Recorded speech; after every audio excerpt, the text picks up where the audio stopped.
We're always asking ourselves, what's the real secret to success? Is it just raw, God-given talent? Or is it something quieter, something that any of us can actually practice? Well, the answer might just be hiding in this incredible old story, a parable that could totally flip what you think you know about achieving your goals. Think about it. We all have that one thing, right? That mountain we're trying to climb. It could be in your career, a personal passion project, whatever. It's that summit you're always dreaming about reaching. But here's a crazy thought. What if that raw talent we all value so much, what if it isn't the answer? What if it's actually a trap? I mean, could the one thing you're relying on be the very thing that's holding you back? Okay, so to really dig into this, let's start with a story. It's about a young guy who was pretty much at his breaking point. He had all the passion in the world, but man, he was just surrounded by failure. So meet Kasim. This guy is just full of big dreams, right? He's got this fire in his heart ready to change his life. And when he starts something new, he goes all in, just pure, intense passion. But, and this is a big but, if he doesn't see results like right away, that fire just poof, it's gone. Frustration kicks in, he quits, and another dream just breaks apart. I don't know about you, but that sounds kind of familiar, doesn't it? So at the end of his rope, Qasim goes to see the village elder, the wise old man on the hill, and he just lets it all out, all his frustration, and asks this one question I think we've all asked ourselves at some point. I'm working so hard. Why isn't it working? And the elder, he just smiles this gentle, knowing smile, and he starts telling a story. But this isn't just any old tale. It's a parable, all about a sacred mountain, a dream that spanned generations, and two very, very different people who decided to take on the challenge. You see, for generations, the people in this village had this one big dream: to build a beautiful place of worship right at the top of this huge mountain that towered over them. Just one problem. The path up, it was basically impossible. Super treacherous, made for goats, not people.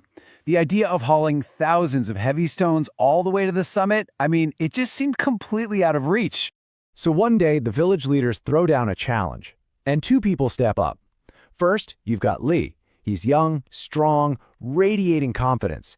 He gets up there and promises to get this done faster than anyone could even dream of. And then there was Dottie Lynn, an old woman, her back literally bent from a lifetime of hard work. And her promise? It was so much simpler. She just said, I'll carry one stone every single day. And just like that, the work began. It was talent versus tenacity. A brilliant flash of lightning against a slow, steady flame. And wow, at the start, the difference was just staggering. Lynn was an absolute beast. He's hauling these huge stones, practically running up the mountain while the whole village is cheering him on. His staircase was growing like crazy. And then you had Dottie Lynn, slowly, patiently carrying one little stone. Her progress was so small you could barely even see it. Honestly, people were laughing at her, kind of wondering why she was even bothered. But then, a few weeks in, something started to change. Lee's incredible pace. It started to slow down. That initial burst of energy was fading. And then came the excuses. I'll rest today, he'd say. I'll just do double the work tomorrow. But we all know how that goes, right? Tomorrow has a funny way of never showing up. So while Lee's pile of stones just sat there at the bottom of the mountain gathering dust, the story really pivots. It shifts to Dottie Lynn and the quiet, almost invisible, but totally unstoppable power of her simple daily promise.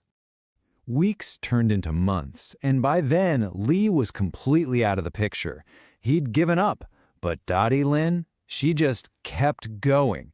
Through the hottest days of summer, the coldest winds of winter, didn't matter if it was raining or snowing, she never, ever missed a single day. You can just imagine it, right? Her legs must have been aching, her back hurting like crazy, but her focus was just unbreakable. See, she wasn't thinking about the whole massive staircase. No, her world was smaller. Her focus was on one thing and one thing only. Her job for today. Just one more stone. So days became weeks, Weeks became months, and before they knew it, years had passed. The village had pretty much forgotten all about the staircase project. And then, one morning, something absolutely incredible happened. Just as the sun was coming up, a sound came echoing down from the mountain. It was a sound nobody in the village had ever heard before. It was a bell ringing from the very top of the mountain of heaven. Everyone came rushing out of their houses, just staring up at the summit in total disbelief. And they saw it, a perfect winding stone staircase reaching all the way up into the clouds. And at the summit, there it was, the place of worship they had dreamed of for so long. And standing right there next to it was Dottie Lynn. She had this look on her face, just quiet, peaceful victory. All those thousands of just one stones had built a literal pathway to the heavens. And you know who was standing down in that stunned crowd? Lee, the talented one. He was just silent. And in that one moment, you can bet he finally got it. His talent? It was like a big, loud thundercloud. Looked impressive, made a lot of noise, but it never actually produced any rain. It had no real power to make anything grow. So the elder finished his story. He looked right at Qasim. The parable was done, but the real lesson, well, that was just getting started. The secret, son, the elder said. It's not about talent, it's consistency. In my language, we call it mustaqil mizaji. It's that quiet strength you get from just showing up every single day and taking that one small step, no matter how you feel, no matter what. He looked at Qasim and said, "Look, greatness isn't some sudden heroic act. It's not a lightning strike. It's the sum of all those small things you do day in and day out. It's basically the compound effect in action, you know? Each little stone you lay down adds to the one before it, until one day you look up and realize you've built something truly monumental." So the path to your summit, it's actually super simple, just like Dottie Lynn's plan. Forget about the whole staircase. Don't let that overwhelm you. Just focus on step one. Pick up your stone for today. That's it. And tomorrow, do it again. And then the day after that, the final step is the most important. Just don't stop. Look, your talent is great. It might give you a fantastic head start, but it's your consistency that's actually going to get you across the finish line. So really, it all comes down to this one question for you, for me, for all of us. What stone will you lift today?